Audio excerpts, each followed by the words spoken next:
Good morning. My name is Avi Dobuler. I'm speaking to you from Beit Shemesh, a city, biblical city that is located in the Shvela, in the lowlands, in between the Mediterranean coast in front of me to the west, and Yerushalayim to the east over my right shoulder behind me. I'd like to share with you, just before Purim, some thoughts from the Netivot Shalom, the Paths of Peace, written by one of the Slumber Rebbes, Reb Shalom Noach Barzovsky. My name Avram is named after one of the Slumber Rebbes. Either we came from the European town of Slunim a number of generations ago, or perhaps we were even related to the family. So I'd like to share with you a piece that comes from the section called Megillat Esther, the scroll of Esther, Megillah L'Nimtza, the Hester Panim, a scroll that is found with Hester Panim, a hidden face. In other words, it appears that in this period of exile, God seems hidden and not there for the Jewish people. And that's the whole story of how actually the opposite is true, the holiday of Purim. Matzin b'Chazal, we find in rabbis' writings of Sifrei Tzadikim, the works of our righteous, shefligu ma'od begodel malat kedushat Megillat Esther, that they were divided regarding the level of the holiness of the scroll of Esther, shekula sodot niskavim, that all of the scroll is filled with Kabbalistic, elevated secrets, hayshachim l'chlalot Yisrael, that are for everybody of Israel, v'shaychim l'chol prat, and is also relevant to each individual Jew, to each one of us, umuvav b'veis Avram, and it's brought down in the book Beit Avraham, the house of Avraham. This is one of the Slumber Rebbes, my name Avraham, named after him. Shat tzadikim roim b'Megillah, that are righteous see in the Megillah, Kol Hamurot Hashana B'chol Olam.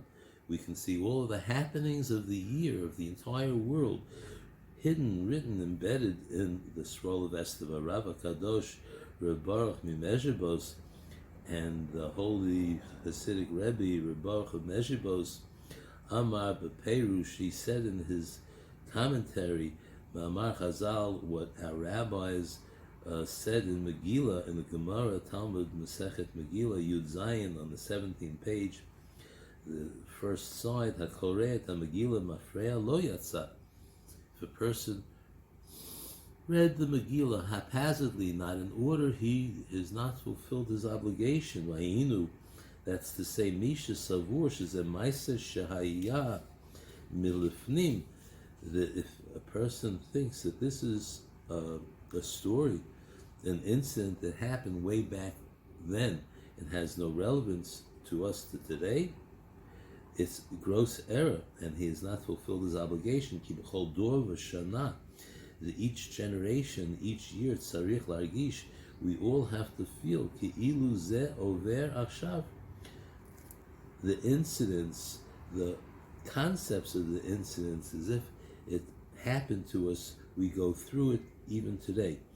The Rambam, Maimonides, from 1,000 years ago, doctor and rabbi, prolific writer, Beperek Bet, in his second chapter of Hilchot Megillah, the laws of Megillah, Katav, he wrote, Kol Sifrei Hanevim, Kol Aktuvim, Atidim, Livatel, Limot Mashiach, that Tanakh, the Bible, is made up of Torah, 5 books of Moses, Nevi'im, the prophets, and Ketuvim, the writings, that according to the Rambam, all of the prophets and all of the writings in the Bible will be nullified, will be canceled when the days of Messiah, when Messiah comes.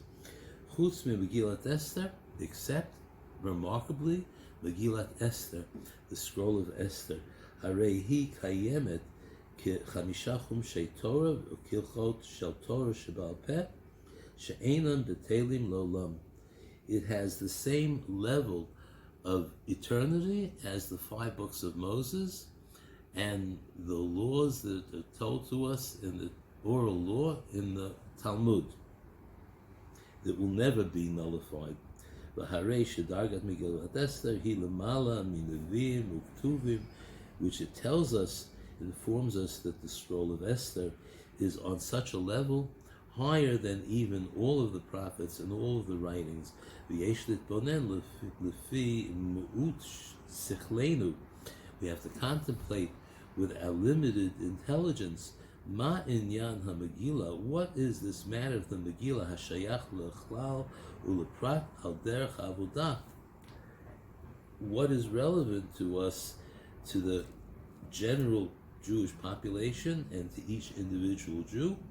And what does that mean to us in terms of how we're supposed to serve God on that day and to serve Him in general? Kamo katuv, matzinu b'sefer hakadosh shefligu b'godol kedushat Yom Purim, Yom HaPurim, in the holy writings where they were conflicted as to the greatness of the holiness of the day of Purim, ukmo shekatav b'sefer hakadosh Ohev Yisrael, and specifically in the holy book, the Ohev Yisrael, the lover of Israel, on Purim it says, Hetivu asher divrei chachmei dorotenu al Yom HaPurim shuhu kemo Yom HaKippurim, that they said that Yom HaPurim, the day of Purim, was like Yom Kippurim, the day of atonement.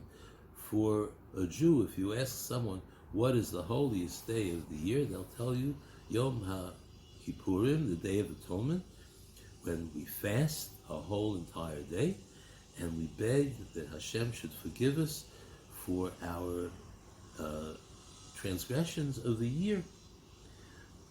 And yet we're told that Purim is holier than that. Kippurim means the Day of Atonement is like Purim. In other words, it's a facsimile of Purim. In other words, that Purim is the original, and Kippurim is almost an offshoot. Vayinu shehu hayom hagadol hakadosh b'shana. So therefore we find it is the most important, greatest, holiest day of the year. V'chein amru b'midrash kol ha'moadim yiyu b'telim v'mei Purim lo yiyu b'telim lo'olam.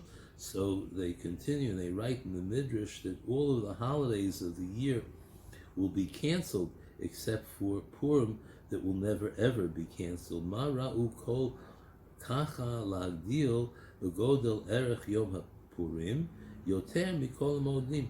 So we have to say, what did our rabbis see in the day of Purim that was so important that it would remain eternal, and the other very important holidays that we have, Shavuot, Pesach, Sukkot, all of the other holidays will be canceled, but Purim will remain?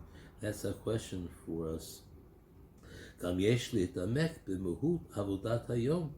that, and we, because of its importance, we need to go deeper into the essence of what is our service of the day.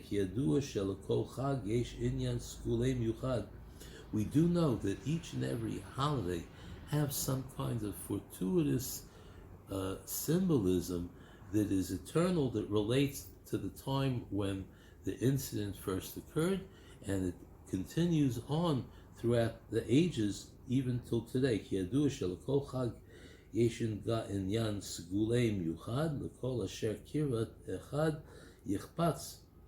That each holiday has this segula, this fortuitous symbol, this special, that will bring a person closer to God as God desires. Shehu et ratzon, and it is a time of fortuitous opportunity. V'shat kosher, where we have the ability inyan mesuyam, regarding a certain matter. She'efshar lasigo dafka b'zman hazeh, that specifically the day has an ability to bring us to attain a concept, a feeling, an idea that any other day does not allow. And in light of this, yesh leva'er ma'u inyanei ha'miyuchad shel Purim shaderech lasigo hi al yedei mishta v'simcha l'vsumei ad delo yada. What is wanted of us that on Purim, that the way to attain the concepts that God desires from us is by means of mishta, by means of feast, simcha, happiness, joy, ulvasume ad delo yada, and drinking wine excessively until we don't know the difference between Haman and Mordechai, the evil Haman and the good Mordechai. Jews generally don't drink except Friday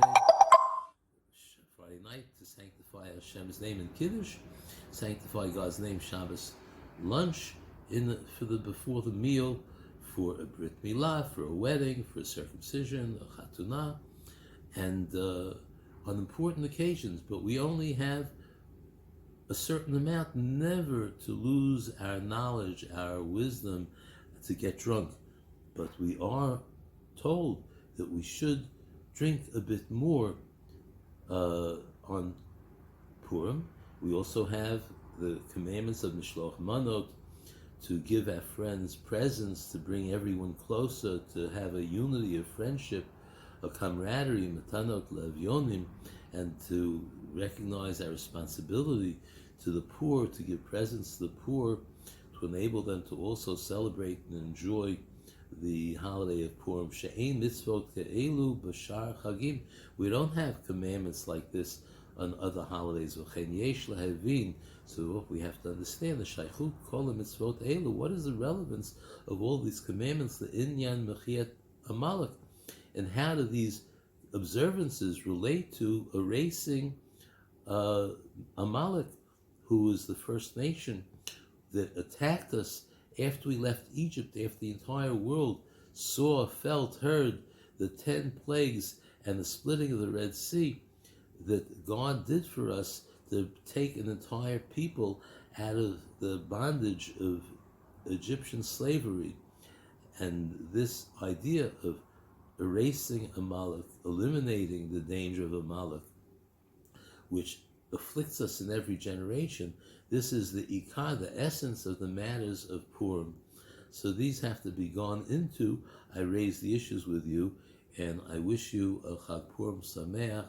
Tomorrow we have a fast day, and in the evening is already Megillat Esther. For those of us who live outside of Yerushalayim and cities that were walled in the days of Joshua, wishing you all the best. Thank you for joining me, and I hope you join again as we go into some of these ideas further, deeper. Have a wonderful day.